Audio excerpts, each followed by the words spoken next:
हम इस्लाम धर्म को मानते हैं और इस्लाम को पूरी तरह से मानते हैं और उसे जानते हैं और समझने की हमेशा कोशिश करते हैं और उस हर एक सवाल को हम समझते हैं।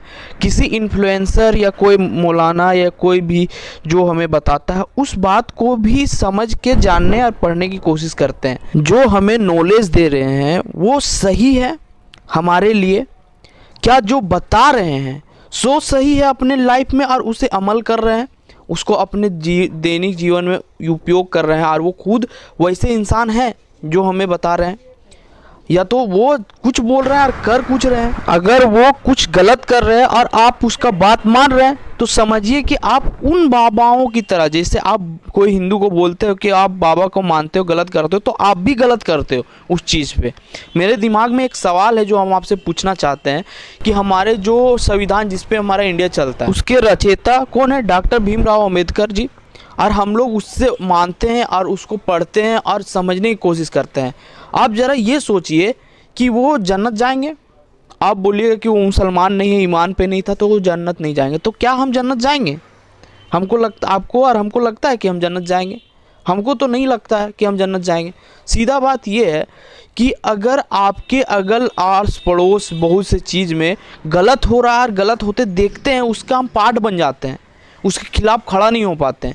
लेकिन वो ऐसे इंसान थे, जब उसके आस पास में गलत होता था तो वो खड़ा होते थे और पढ़ते थे और उस चीज़ पे ख़त्म करने की कोशिश करते थे, जबकि उस टाइम सीधे फांसी की सज़ा दे दी जाती थी और उसके बावजूद भी वो लड़ते रहे और समझते रहे। लेकिन आज क्या करते हैं कि एक इन्फ्लुएंसर आता है और आपको सुना देता है कि भैया ऐसे है वैसे है, हम इस्लाम में आपको मजबूत होना। क्या आप मजबूत हुए? खुद आप मजबूत हुए? आप तो खुद चाट रहे हैं दूसरे को और चाट के सुना रहे हैं हमको, और उसके बाद हम अमीर होना चाहते हैं। ये चीज़ चाटने उठने वाला बात नहीं है। लेकिन आप खुद गलत हैं और दूसरा को इन्फ्लुएंस कर रहे हैं, जैसे हम भी हैं। अभी हम आपको बोल रहे हैं, हमको सवाल पूछिए आप किसी से और हिम्मत कीजिए कि हाँ ये गलत हो रहा है तो वो चीज़ गलत है। उस चीज़ पे हमको जो गलत लग रहा है भैया, आप उसको बोल दे रहे हैं कि वो जन्नत नहीं जाएगा, ये नहीं जा रहा, वो नहीं जा रहा, आप ऐसे सबको बोल दे रहे हैं। ऐसे नहीं, आपके अंदर आप भी तो कायर हो गए हैं। आप किसी से सवाल पूछ सकते हैं, खड़ा हो सकते हैं? नहीं हो सकते। आप खुद में खड़ा नहीं हो सकते।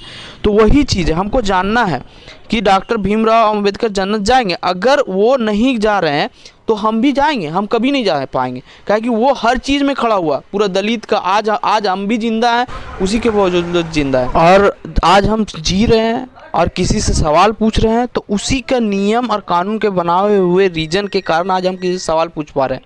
नहीं तो हमेशा बताया गया है कि बड़े जो इंसान होते हैं, जो ऊंचे पद के होते हैं, मुसलमान में भी जो ऊंचे हैं, वो नीचे को नहीं देखना चाहते, वो दबाते ही हैं उसको। वो एक मुकाम में पहुंचने के बाद दबाते हैं। अगर कोई नेता से आप सवाल पूछ पा रहे हैं, उस पर केस हो रहा है, तो रीजन उसी का है। और कोई बड़े अधिकारी आप पे हाथ उठा रहा है, बेवजह आपको जेल में डाल रहा है, तब आप रीजन ही वही है कि आप कोर्ट में जाके अपील कर रहे हैं। तो आप कैसे बोलते हैं कि वो गलत है, वो जन्नत नहीं जाएगा? ईमान, अरे उसका तो ईमान हम लोग से ज़्यादा मजबूत था, हमको जहाँ तक लगता है। और आप बोलते हैं नहीं, आप सिर्फ एक हो गया कि नहीं भैया आप है, हम मान रहे हैं एक चीज़ ये है, उसके बाद अल्लाह को हम सिर्फ मान रहे हैं और हम गुनाह पूरा कर रहे हैं, तो वो ईमान हुआ? ईमान नहीं हुआ वो। अगर आप पे है, आप हमको सवाल हम पूछे, आप जवाब दीजिए और आप हमको मुतमीन, हमको पूरा अच्छा से समझा के बैठा के समझा दीजिएगा। उसके बाद हमको लगेगा कि आप सही हैं तो हम मानेंगे। आप सवाल हम पूछे हैं, मेरे दिमाग में बहुत दिन से था, हम किससे पूछे नहीं पूछे हमको समझ में नहीं आ रहा है। काहे कि अगर हम नॉर्मल जो हमारे मौलवी मौलाना उसे पूछते हैं तो वो नहीं समझेगा ये चीज़ बात को। और हम आपसे कोई भी, इतना बड़ा यूट्यूब का दुनिया है, इतना बड़ा सोशल मीडिया प्लेटफॉर्म है, तो उस चीज़ पे हम पूछ रहे हैं। अगर किसी को नॉलेज है तो हमको जवाब दें और हमको कंफर्टेबल करवाएं, काहे कि बहुत दिन से ये दिमाग में मेरा चल रहा था। Thank you watching this video.